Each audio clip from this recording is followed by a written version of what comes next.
Okay, moving on to the next segment of today's show, I wanted to talk a little bit about the game on Sunday between the Miami Dolphins and the Los Angeles Rams. It was a crazy game. If you missed it, the Miami Dolphins got the victory over the Rams to improve their record to 4-3 on the season. They ended up getting the victory 28-17, and in this game, the main takeaway for a lot of people, the main reason why many people had a lot of interest in this game to begin with, was because Miami Dolphins rookie quarterback Tua Tagovailoa was making his NFL debut, and the Dolphins ended up getting the victory. And I do think that any time as a rookie quarterback, when your team could get the victory, that's always a good thing.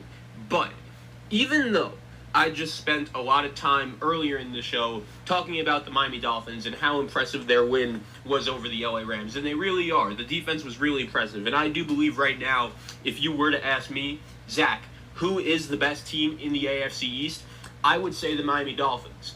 But I'm not going to spend this segment of today's show just hyping up the Miami Dolphins after their win over the Los Angeles Rams. I wanted to talk about Tua Tagovailoa and specifically the quarterback situation in Miami. Tua's stat line in this game, he was 12 of 22, 93 yards, and 1 touchdown, 0 picks. And really, if you were watching the highlights, if you watched the game, all of his throws were super dinky and dunky. He really didn't take that many risks. And it makes sense, right? Because when you think about it, Tua is making his NFL debut. He has gone through many injuries over the course of his college career. And Brian Flores, as for his young quarterback, probably wanted to see him just adjust to the system and learn the system and have it mastered as soon as possible. So Tua wasn't bad, but he just wasn't impressive. And, you know, it's not like his performance was the main reason why the Miami Dolphins ended up winning this game.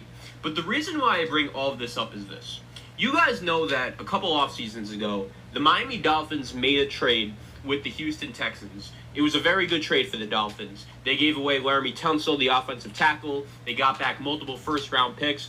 I think it was really the first step of the demise of Bill O'Brien as the GM/head coach of the Houston Texans. But if you remember, the Miami Dolphins make that trade, and included in that trade was actually the Houston Texans' first-round pick this year. And we know, if we look at the NFL standings right now, the Houston Texans' first-round pick is going to be a very valuable pick to have for the Miami Dolphins, because the Dolphins are saying, oh, we could win the division, we could go out and try to win games, and even if we do and lose in like the first round of the playoffs or even finish 8-8, we're going to have a really good first-round pick, because when you look at the Houston Texans right now, they are sitting at a 1-6 record. So Miami is going to have Houston's pick.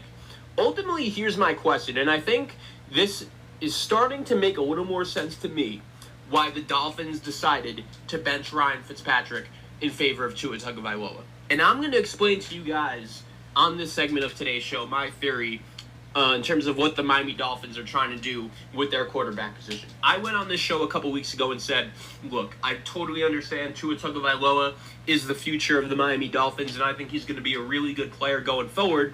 But I said it just really didn't make sense for the Miami Dolphins to bench Ryan Fitzpatrick when you consider the timing of the whole situation. Fitzpatrick was just coming off 2 big-time wins over the San Francisco 49ers on the road and a 24-0 win over the New York Jets. So the Dolphins are playing good football when they decided to bench Ryan Fitzpatrick for Tua. And I kind of just thought when I heard the news, okay, they had the bye week. Maybe it was just planned before the season started to play Tua before the bye week. But then, after the announcement was made that Tua was going to be the starting quarterback, Ryan Fitzpatrick spoke to the media, and he sounded super emotional. He was super surprised that he was not going to be the starting quarterback of the Miami Dolphins anymore. So I kind of just said to myself, that really doesn't make sense to me. It shouldn't have surprised Ryan Fitzpatrick that he wasn't going to be the starting quarterback anymore. But the more and more I thought about it, I think I finally came up with something. You look around the NFL right now, right? Especially around the other young and rookie quarterbacks in the league.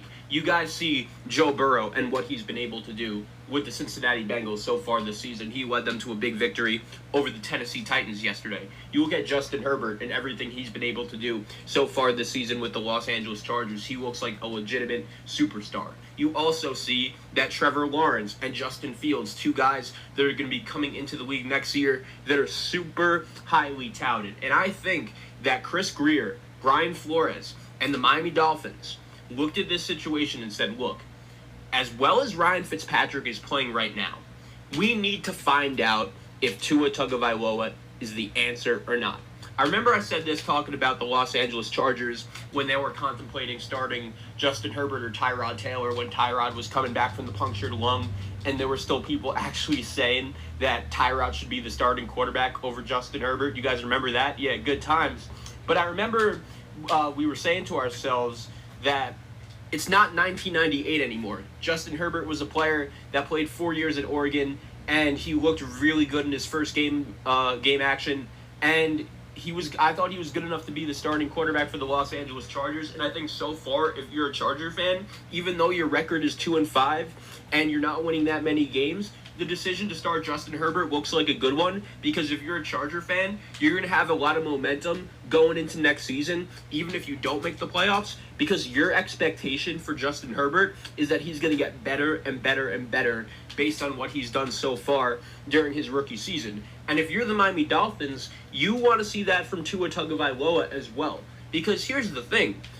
The Arizona Cardinals kind of changed my perspective in terms of quarterbacks and drafting quarterbacks and how long you should wait and stuff. 10 years ago, we would have never seen a team be as bold enough as Arizona was and do exactly what they did. They saw they had a quarterback in Josh Rosen, and even though it didn't take them that much time to make the evaluation, they determined, look, we made a mistake. We screwed up. We're not that. He's not that good. He's not the answer. We were not good this year. We have a number 1 overall pick. We have to take a quarterback that we think is better than him. And they fell in love with Kyler Murray. And so far, I think we can all agree that decision looks pretty good from the Arizona Cardinals' point of view right now. So my question is this. If you're the Miami Dolphins and you want to do exactly what the Arizona Cardinals did, right? The reason why you got those draft picks for Laremy Tunsil, I believe, right, is to give yourself as many options as possible. I'm not saying this is the case because he's only played 1 game, and I do think there's still a legitimate possibility that Tua Tagovailoa turns into a good to very great NFL quarterback. He could still be the real deal. I'm not saying he can't be. But at the same time, let's say you're the Miami Dolphins this season, and you finish like 7-9 or 8-8, and it's kind of clear that the main reason why you're not winning games is because of the quarterback and his struggles.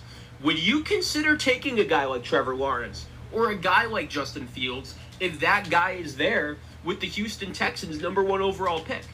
And I just think this has the possibility to be a fascinating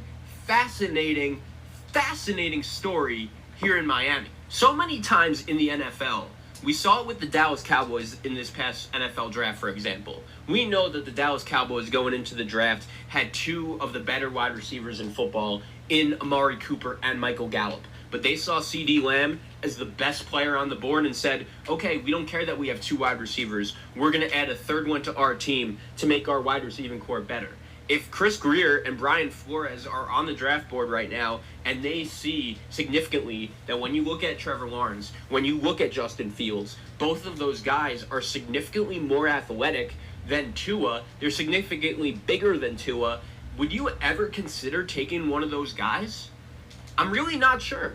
Would you consider trading the pick? I guess it really depends on what you would get back for it. I do think there would be many teams across the NFL that would be interested in Justin Fields. But listen here, the Arizona Cardinals didn't trade their number 1 overall pick when they had the opportunity. And it's just very hard because if you're a Miami Dolphin fan, right, I understand you saying, okay, listen, it's totally unreasonable to draft a Trevor Lawrence or a Justin Fields based on Tua's play throughout the season just because even though this Miami Dolphins core around the quarterback is good, it's obviously not fair to judge a quarterback coming off injury in his first season with a group of skill position players like that. So I'm not saying the Miami Dolphins should just, give up on Tua based on 1 start. All I'm saying is I think if this continues, this is going to be a story to watch because if you're a Miami Dolphin fan, if you want to believe in Tua, that's fine. And if he's good, that decision is really going to help your guys' franchise to win. But at the same time, if you're a Miami Dolphin fan and you roll with Tua and you either trade the Houston Texan first-round pick for this draft, or you use it on a receiver or someone on defense, whatever, you use it on someone not a quarterback, and Tua Tagovailoa becomes a bust, and Trevor Lawrence and Justin Fields become everything we expect them to be, the Dolphins are not going to be in a very good position at all, and they could have wasted a very good regime and group of players. So this decision by the Miami Dolphins is going to be one of the more interesting ones in the league. Obviously, it's really going to depend on what Tua and the Dolphins do for the rest of the season. If he leads them into the playoffs, I guess I would have a tough time believing the Miami Dolphins would draft a quarterback. But at the same time, if you watched the game yesterday, you clearly know that the reason why the Miami Dolphins won was because of their defense and their ability to force turnovers. Jared Goff was not good yesterday, and I'll give Brian Flores and the Dolphins defense credit. They really came to play. But I need to see games before the season ends.